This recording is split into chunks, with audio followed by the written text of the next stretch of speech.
Semangat pagi. Terima kasih telah bergabung dengan channel IBMW, media belajar bareng untuk finance, research, dan hospitality.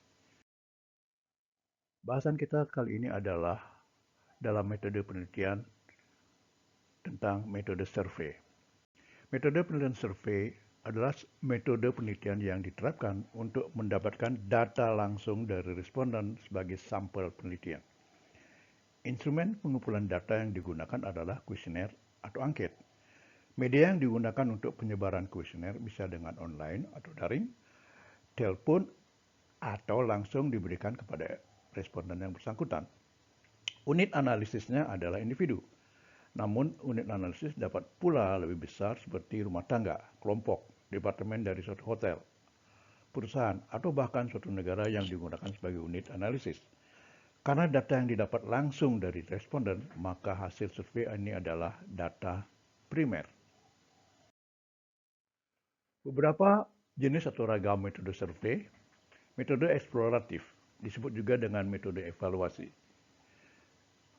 Survei ini dilakukan untuk menambah pengetahuan pada bidang tertentu karena pengetahuan yang dikuasai peneliti masih dangkal. Misalnya, survei pemahaman alat kontrasepsi keluarga berencana bagi pasangan muda.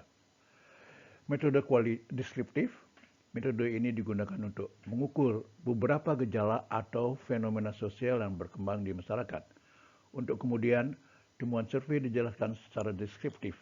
Misalnya, modus penyebaran berita bohong atau hoax di media sosial. Selanjutnya, metode explanatory. Metode ini mirip dengan metode deskriptif. Perbedaannya, metode explanatory selain memberikan penjelasan naratif, memberikan penekanan pada hubungan sebab akibat atau hubungan kausalitas antara variabel yang diteliti. Metode evaluasi, metode ini digunakan untuk penelitian evaluatif. Lazimnya, metode evaluasi diterapkan pada penelitian evaluasi suatu program. Misalnya survei dilakukan untuk mengevaluasi apakah suatu program telah sesuai dengan sasaran atau target yang ditentukan. Metode prediksi, metode survei ini diterapkan untuk memprediksi tren masa depan fenomena sosial di masyarakat. Misalnya, jika suku bunga acuan diturunkan, akan cenderung meningkatkan investasi sektorial. Hasil metode penelitian prediktif selalu memberikan informasi tentang tren yang akan datang yang dapat terjadi. Metode operasional merupakan metode yang digunakan untuk menemukan variabel operasional dari suatu kegiatan penelitian. Dengan metode operasional dapat ditemukan variabel dominan untuk operasional. Misalnya, antara variabel motivasi dan kompetensi dalam menentukan kinerja staf main kitchen hotel ABC. Metode pengembangan, metodologi penelitian ini dilakukan untuk mengembangkan indikator sosial di lingkungan kerja. Misalnya, jaminan sosial yang diberikan manajemen hotel akan meningkatkan citizenship behavior dari seluruh karyawan hotel.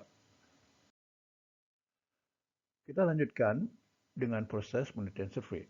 Ada beberapa proses yang harus dilakukan dalam penelitian survei, yaitu yang pertama adalah merumuskan masalah penelitian dan menuliskan tujuan penelitian survei.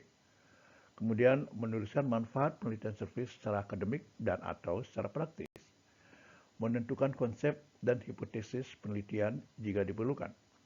Mengumpulkan informasi hasil-hasil penelitian terkait yang sudah dilakukan sebelumnya. Menentukan sampel penelitian, membuat angket atau kuesioner, mengumpulkan data, termasuk pula memberi penjelasan pada asisten peneliti yang mengumpulkan data bila punya asisten peneliti, mengolah dan menganalisis data secara manual atau dengan komputer, melaporkan hasil penelitian secara tertulis. Berikut diberikan contoh kuesioner untuk penelitian. Nah, dalam merancang kuesioner atau menyiapkan kuesioner, ada dua prinsip penting yang harus diterapkan, yaitu anonymous dan self-administer. Anonymous berarti bahwa kuesioner yang didistribusikan tidak menyertakan identitas responden yang bersifat pribadi, seperti misalnya nama responden, alamat, dan nomor teleponnya. Hal ini sangat penting untuk menjaga privasi responden penelitian. Juga Dengan kondisi anonimus, responden merasa nyaman dalam melengkapi kuesioner. Self-administer berarti bahwa kuesioner yang didistribusikan mudah dimengerti untuk dilengkapi. Tidak perlu penjelasan dan didampingi oleh peneliti. Dengan demikian, kondisi ini akan menghemat waktu. Kita bahas selanjutnya bagian-bagian kuesioner yang dicontohkan. Ada 4 bagian dari kuesioner yang lazim diterapkan, yaitu bagian pertama, identitas peneliti, tujuan penelitian, dan tata cara melengkapi kuesioner.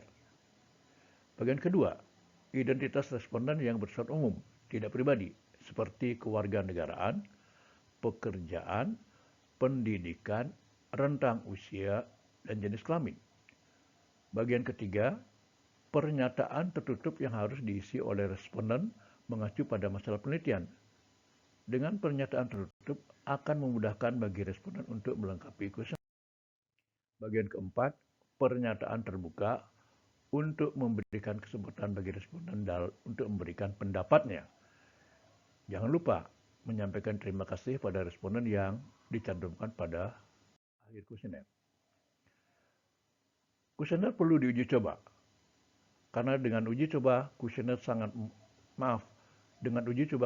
akan sangat membantu peneliti dalam mendesain kuesioner agar lebih baik.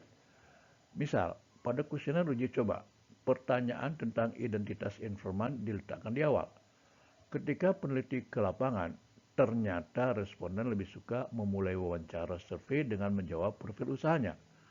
Maka, identitas responden bisa diletakkan di bagian belakang.